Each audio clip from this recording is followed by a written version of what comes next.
أعوذ بالله من الشيطان الرجيم. بسم الله الرحمن الرحيم. سبحانك لا علم لنا إلا ما علمتنا إنك أنت العليم الحكيم. رب اشرح لي صدري ويسر لي أمري واحلل عقدة من لساني يفقهوا قولي. نن زمن د بیان موضوع ده خپلې ښځې ته هر وخت تندی کولاو ساتل،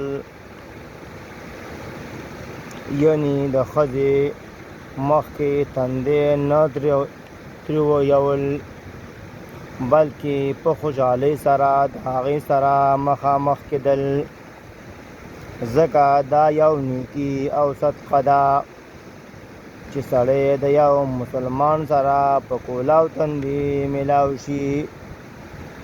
او دویم دا چې د دې سره مینه زیاتیږي، څنګه چې حدیث کې راځي: ان ابي ذر قال للنبي صلى الله عليه وسلم لا تحقرن من المعروف شيئا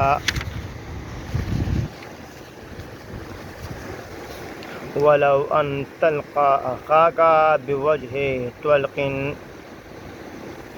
ابو ذر رضی اللہ تعالیٰ عنہ فرمائی، ما تا نبی صلی اللہ علیہ وآلہ وسلم فرمائی دی هیڅ یوه نیکي سپکه مه ګڼه، اگر که ته د خپل مسلمان ورور سره په کولاو یعنی خوشحاله تندي سره ملاو شي. الله تعالی دې موږ د قرآن او د احادیث په لار روان کړي.